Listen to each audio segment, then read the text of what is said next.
Dear brothers and sisters in the Lord, ప్రభునందు ప్రియ సహోదర సహోదరులారా, today's verse for our meditation is taken from the book of Leviticus, chapter 26, verse 6. ఈ రోజు మన వాక్య ధ్యానం నిమిత్తమై లేవియ కాండము 26వ అధ్యాయము 6వ వచనం నుంచి తీసుకోబడింది. I'll give peace.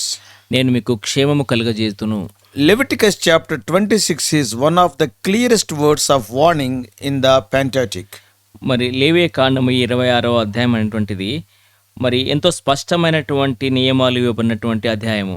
In the first 5 books that Pentateuch of written by Moses. మరి మోషే రాసినటువంటి 5 కాండములలో ఆ యొక్క ధర్మశాస్త్రం ఉన్నటువంటి ప్రాముఖ్యమైనటువంటి ఆ యొక్క అధ్యాయము. And very clearest words are there. ఎంతో స్పష్టమైనటువంటి మాటలు అక్కడ ఉన్నాయి. Once again, in this chapter, the Lord establishes the fact they are to worship Him only.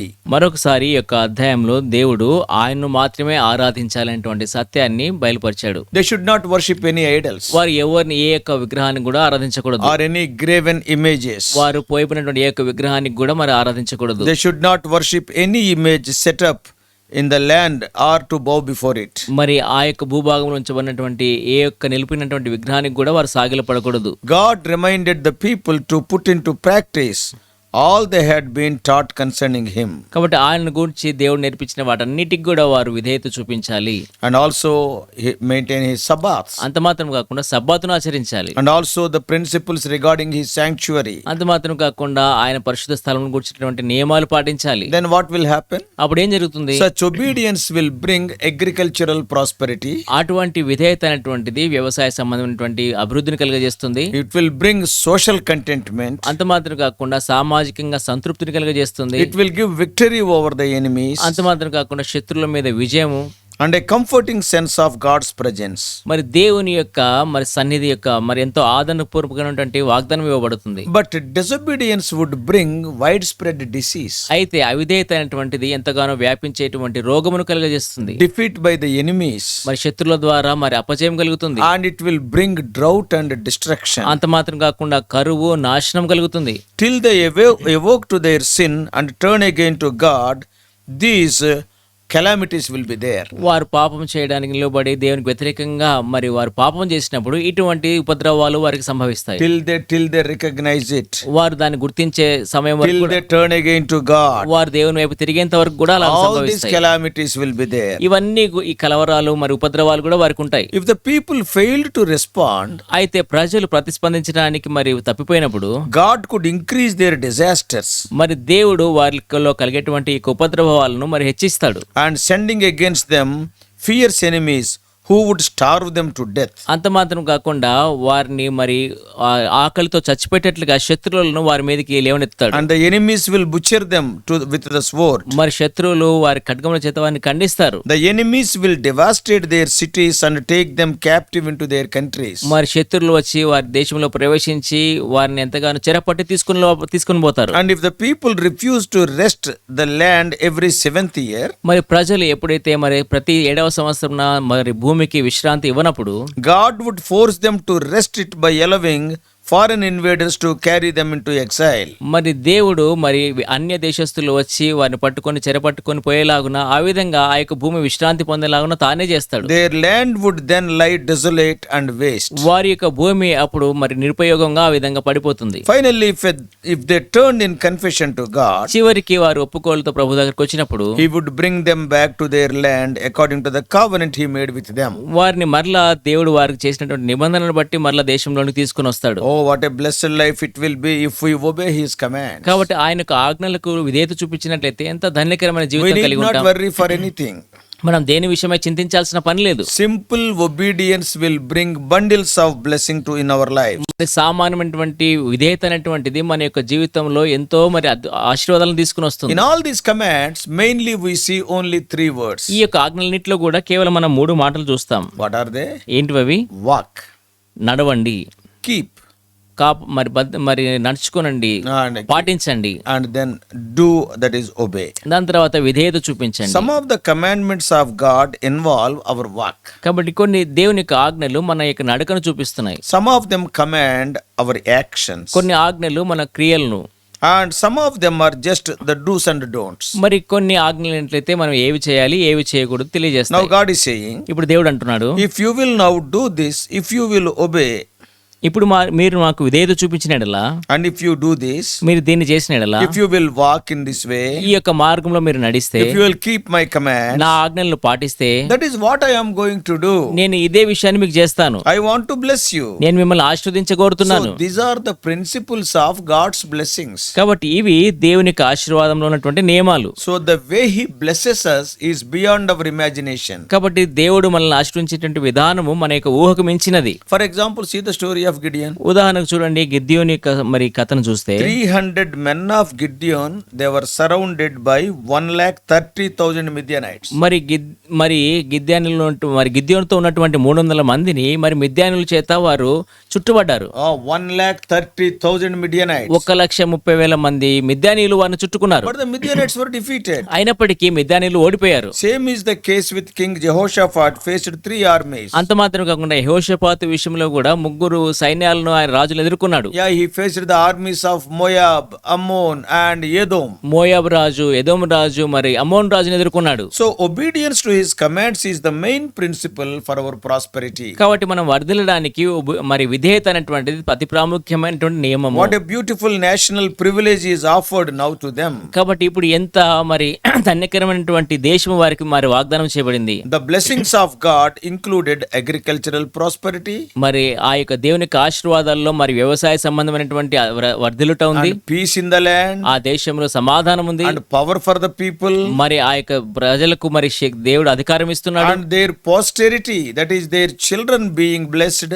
అంత మాత్రం కాకుండా సంతాన వృద్ధి, And also beyond all this, God's presence dwelling there in the midst of the people. అంతేకాక దేవుడే తన ప్రజల మధ్యలో నివసించుట, God walking with them and dwelling among them. మరి దేవుడే వారితో నడిచి వారి మధ్యలో నివసించుట. What more could any people desire? కాబట్టి ప్రజలు దీనికంటే ఎక్కువ ఏం కోరుకుంటారు? Only condition is the implicit obedience to his statutes. అక్కడ ఉన్నటువంటి ఒకే ఒక్క షరతు ఏమనగా ఆయన యొక్క శాసనములకు మనము చూపించవలసినటువంటి విధేయత. Today also, ఈ దినాన కూడా many people in this world are running after prosperity, peace and power. ఈ లోకంలో ఉన్నటువంటి అనేక మంది కూడా మరి వర్ధిల్లేటువంటి విషయం ఆశీర్వాదం కొరకును మరి ఫలం కొరకును అంత మాత్రం కాకుండా అధికారం కొరకును పాకులాడుతున్నారు. And these are the things which men are seeking. మరి వీటినే మనుషులు వెతుకుతున్నారు. But Jesus talked about the secret of getting all these things in Matthew 6:33. అయితే ఇవన్నీ కూడా మరి మత్తయి సువార్త 66 అధ్యాయం 33 వచనంలో వీటిని పొందుకోవడానికి 6:33. మత్తయి సువార్త 6వ అధ్యాయం 33 వచనంలో మరి వీటన్నిటిని పొందుకోవడానికి ఉన్నటువంటి రహస్యాన్ని దేవుడు చూపిస్తున్నాడు. And what he is telling? ఆయన ఏమంటున్నాడు? After all these things do the heathen seek, but seek ye first the kingdom of God and his righteousness, and all these things will be given unto you. అయితే మొదటగా ఆయన రాజ్యమును నీతిని వెతికినట్లయితే ఇవన్నీ మీకు అనుగ్రహించబడతాయి. All the other things the world will seek. మరి ఇవన్నిటిని కూడా మరి లోకస్తులు వెతుకుతారు. So the things of the world will seek. మరి ఈ లోక సంబంధమైన విషయాలను ఈ లోకం వెతుకుతుంది. But sad thing is, అయితే విచారకరమైన సంగతి ఏదనగా many of us have reverse thoughts in our minds. మనలో అనేక మందికి ఈ యొక్క ఆలోచనల గురించినటువంటి వ్యతిరేకమైనటువంటి తలంపులు ఉంటాయి. Today we are so busy seeking these things. ఈ దినాన్న మనం వీటిని వెతుకుట్లో ఎంతగానో పని కలిగి ఉన్నాం. We are seeking the things of the world. మనం లోక సంబంధమైన విషయాలు వెతుకుతున్నాం. We have no time to seek God who is the giver of all these things. వీటన్నిటిని అనుగ్రహించేటువంటి దేవుని వెతికే సమయం మనకు లేదు. Day and night people are struggling to get these things. రాత్రింబగళ్ళు ప్రజలు వీటిని పొందుకోవడానికి ప్రయాసపడుతున్నారు. And they plan and scheme so much to reach their goals. వారి యొక్క గురులు చేరుకోవడానికి ఎంతో మరి ప్రణాళిక చేస్తున్నారు, ప్రయత్నం చేస్తున్నారు. Are you like that? నీవు కూడా అదే విధంగా ఉన్నావా? Then read Matthew 6:33 again. అలాగ ఉన్నట్లయితే మత్తయి సువార్త 6వ అధ్యాయం 33 వచనాన్ని మరలా చదవండి. Seek first the kingdom of God and his righteousness. మొదట ఆయన రాజ్యమును నీతిని వెదుకుడి. Don't alter the sequence. మరి ఆ యొక్క ఉన్నటువంటి వరుసను ఏమాత్రం కూడా మార్చవద్దు. In the history, మరి చరిత్రలో this చూస్తే is the whole story of Old Testament. మరి పాత నిబంధనలు ఉన్నటువంటి చరిత్ర అంతా కూడా ఇదే. The story is just the fulfillment of what God said. మరి దేవుడు చెప్పినటువంటి మాట యొక్క నెరవేర్పే ఈ యొక్క చరిత్ర. As long as they sought God, God prospered them. ఎంతవరకు అయితే వారు దేవుని వెంబడించారో దేవుడు వారిని వర్ధిల్లేటట్లుగా చేశాడు. As long as they sought the Lord, God blessed them and they were strong. ఎంతగా అయితే ప్రభువును వారు వెంబడించారో మరి వెతికారో వచ్చారో అప్పుడు దేవుడు వారిని బలవంతులుగా చేశాడు. As long as they sought the Lord, they dwelt in peace and they had plenty. ఎంతకాలం అయితే వారు దేవుని వెతికారో వారికి సమాధానమును సమృద్ధిని కలిగి ఉన్నారు. But when they forsook the Lord, అయితే వారు ప్రభుని విడిచిపెట్టినప్పుడు then God forsook them. అప్పుడు దేవుడు కూడా వారిని విడిచిపెట్టాడు. All of these things that God said would happen, and they did happen to them. మరి ఏవైతే దేవుడు వారికి సంభవిస్తాయని చెప్పాడు అవన్నీ కూడా వారి జీవితంలో జరిగాయి. Even their pathetic state has gone to the stage that they ate their own children during the time of the siege of Samaria by Ben-Hadad. మరి బెన్హదద్దు సమరియా ప్రాంతాన్ని ముట్టడి వేసినప్పుడు ఎటువంటి దౌర్భాగ్యమైన స్థితిలోనికి వారు వెళ్ళారంటే వారి సొంత పిల్లల్నే వారు తిన్నారు. Finally, చివరికి they were dispersed into all the nations of the world. వారి లోకములో అన్ని దేశాలకు చెదరగొట్టబడ్డారు. Today we know all these things and seeing with our own eyes. ఈ దినాన మేము ఇవన్నీ కూడా మన కళ్ళతో చూస్తున్నాం. The land and cities also are desolate for centuries in Israel. మరి ఇశ్రాయేల్ దేశములు మరి పట్టణములు మరి శతాబ్దాలుగా మరి ఎవరూ లేకుండా విడిచిపెట్టబడ్డాయి. So let us obey the revealed word of God. కాబట్టి దేవుని యొక్క బయలుపరిచినటువంటి దేవుని యొక్క వాక్యానికి మనం విధేయత చూపుదాం. Let us follow the statutes of the Lord. మనం దేవుని యొక్క శాసనాలను మనం వెంబడిద్దాం. He will surely bless us. ఆయన ఖచ్చితంగా మనల్ని ఆశీర్వదిస్తాడు. Then there won't be any fear. అప్పుడు మనలో ఎటువంటి భయం ఉండదు. We can enjoy full peace as promised in the verse for our meditation today. ఈ దినము మన వచనంలో ఉన్నటువంటి దేవుడు వాగ్దానం చేసినటువంటి సమాధానమును క్షేమమును మనకు విస్తరింపజేస్తాడు. Let us seek him.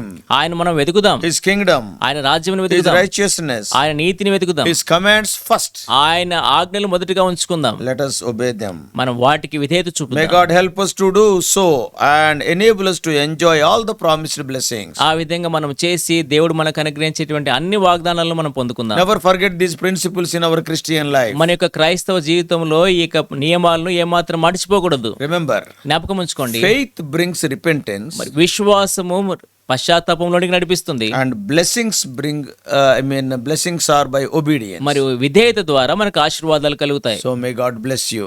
దేవుడు మిమ్మల్ని ఆశీర్వదించును గాక. Let us pray. ప్రార్థన చేసుకుందాం. Loving Heavenly Father, మా ప్రియ పరలోకపు our తండ్రి, gracious God, మా కృపగల దేవా, we have seen that we will be saved with faith. మేము ప్రభా మరి విశ్వాసం ద్వారా రక్షించబడతామని చూసాము. When we have that little faith, you will add that greatest grace. ప్రభా మేము ఎప్పుడైతే ఆ చిన్న విశ్వాసం కలిగి ఉంటామో మీరు గొప్ప విశ్వాసం మా ఇంట్లో కృపను కనపరుస్తారు. Faith and grace of God will lead us to repentance. ఈ యొక్క విశ్వాసము కృప అటువంటిది మాకు పశ్చాత్తాపంలోనికి రక్షణలోనికి But నడిపిస్తుంది. blessings are different. అయితే ఆశీర్వాదాలు వేరైనవి. We are blessed because of our obedience. మేము మా విధేయతను బట్టి ఆశీర్వదించబడతాం. Oh Lord, the dear ones who are hearing this message, they also may be blessed by you. ప్రభా ఈ యొక్క వాక్యాన్ని వింటున్న వారు కూడా మీ చేత ఆశీర్వదించబడడానికి సహాయం చేయండి. Speak to us more and more. మాతో అధికంగా మీరు మాట్లాడుతురండి. Help us to obey thy commands and be blessed, oh Lord, more and more when we compare to the people of this world. ప్రభా ఈ లోక ప్రజల కంటే మీ యొక్క వాక్యానికి విధేయత చూపడం ద్వారా అంతకంతకు మేము వర్ధిల్లడానికి సహాయం చేయండి. Bless every one of us. మాలో ప్రతి ఒక్కరిని ఆశీర్వదించండి. Be with us throughout this day. ఈ దినమంతట్లో మీరు మాతో ఉండండి. In Jesus' precious name we pray. యేసుక్రీస్తు ప్రభు యొక్క ప్రశస్త నామములో ప్రార్థిస్తున్నాము తండ్రి.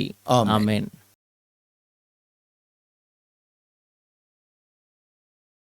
God bless you all. Please subscribe for more spiritual messages to the YouTube channel John Victor Telugu Messages.